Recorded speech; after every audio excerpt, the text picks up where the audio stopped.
Yes, hello, hello guys. Magandang magandang hapon po sa inyong lahat at eto po si Annie Sipcon at nandito na naman po tayo para magbigay ng reaksyon dito sa ang tawag dito yung trailer, no? So, kalat na po ito at inaabangan na ng sambayanang Pilipino na mapanood ang buong trailer at ito nga po yun, no? Pakinig ko muna sa inyo, no? Bago tayo mag-reaction. You're teary-eyed. I'm sorry? You're teary-eyed? Are you teary-eyed? Yes, because I'm very upset. No, because I see people having a hard time. And and they don't deserve it. Mabuti mga kung masamang tao yan.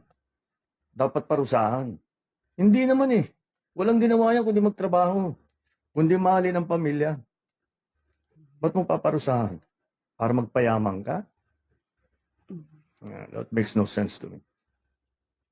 Yes, yan po yung trailer ng podcast ni PBBM with the host Vicky Morales, no? So eto nga po yung nakita natin ngayon paggising natin at sabi nga nila nakakaiyak ito.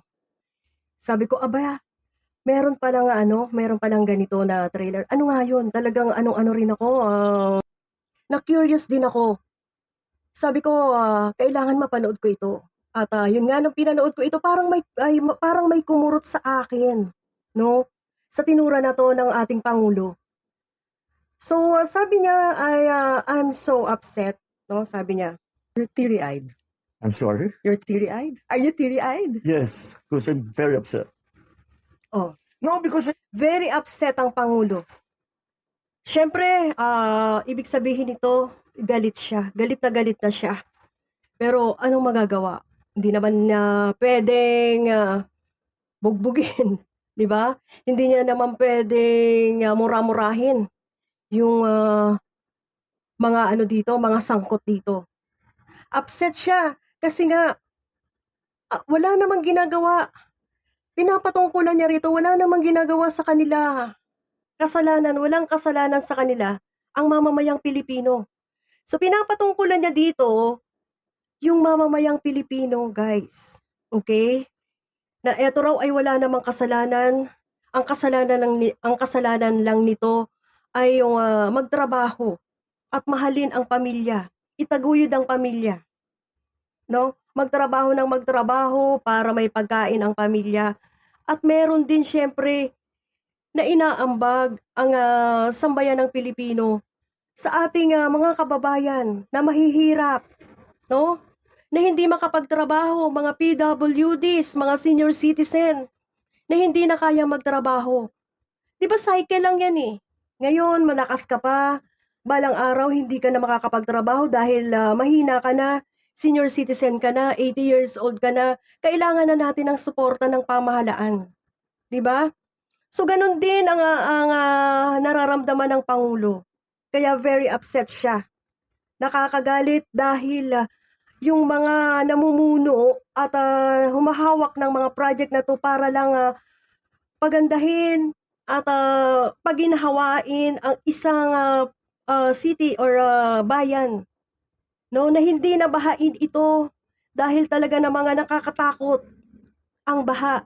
Nakakatakot bahain ang isang city na nandiya-diyan na lahat ng sakit, na may nagbubuwis pa ng buhay dahil sa sakit na 'yan na leptospirosis, 'no?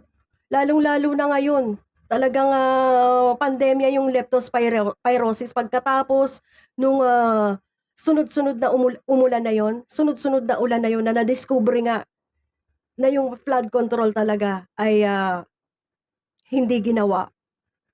So yun, doon niya doon natin na-analyze, doon natin nakita yung, pagkakawawa ng ating mga kababayan. 'No, na pagka nababaha ang kanilang bayan ay hindi na sila makakapagtrabaho, paano na ang kakainin ng kanilang pamilya sa araw na 'to? At kung, tuloy-tuloy pa ang ulan at kung dumami pa ang araw ng pag-ulan, paano na makakapagtrabaho ang isang pamilya, 'di ba? At, sa isang city na 'yan, siyempre marami pang pamilya ang, mabibiktima diyan or, maaano diyan, yung mga hindi makakapagtrabaho. na hindi na rin makakapagtrabaho. So ilang pamilya diyan ang mabibiktima ng ginawa nila na 'to na hindi paggawa ng, tamang, flood control, tamang, pagsasagawa ng, maayos na pananggalang sa baha, 'no? Kaya kahit ako, ang ating pangulo ay sobra ang lungkot, sobra ang galit, lahat na sigurado ng, emosyon dito ay, nailabas ng ating pangulo, alright? Wala naman sila talagang kasalanan, eh. Ang kasalanan lang nila ay, mandatory yung kanilang tax na ibinibigay sa bayan, 'no? Na pagka bumili sila ng pagkain, nagbayad sila sa kuryente, nagbayad sila sa tubig, sa mga bills, ng kung ano-anong bills, ay meron talagang tax na inaalis, meron na talagang, kinakabig na tax, 'no, na dapat ay makakain pa nila ito. Kung ganyan lang naman ang ginagawa ng mga sangay natin or ng mga namumuno, ng mga gumagawa, 'yan yung mga contractors, kung ganyan lang naman talaga ang ginagawa nila, na ibinubulsa lang nila, pinapataba lang nila ang kanilang bulsa or, nagpapayaman lang sila. Eh, di dapat hindi na lang gano'n, hindi na lang nagma-mandatoryng tax, 'no? Ganyan na lang. Para damay-damay na, mabaha tayo, mabaha sila, yang mga contractors na 'yan, yang DPWH na 'yan. Kaya nga, ngayon po ay sinisisi talaga ang kanyang administration dahil sa corruption na 'to, 'no? Sinisisi ang, kanyang administration at 'yun talaga ang nakakagalit, 'no? So, si PBBM ay, nakakaawa ngayon at talaga namang emotional umiiyak siya sa nangyayaring ito. I hope na may magagawa siya rito. Sigurado naman tayo na, palaban ang ating pangulo, malakas ang ating pangulo at, meron siya ditong, solusyon, 'no? So, 'wag lang tayong mainip at, meron ng aksyon araw-araw tayong nakikita, 'no? So, mga tinanggal na nga yung mga buwaya sa sangay na 'to. So, marami pang, corruption na mga sangay ang dapat niyang linisin. Kaya, pagdasal natin ang pangulo, na makayanan niya itong lahat.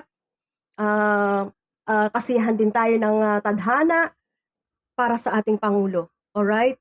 At, siyempre abangan natin ang podcast na ito, panoorin nating lahat at, tungkol daw po ito, lahat ang, episode na 'to sa flood control. Alright, so ayan lang po at, magandang umaga po sa inyong lahat. Magandang tanghali, magandang gabi. Ito po si Annie Sipcon, see you po sa susunod na vlog. Magandang araw po.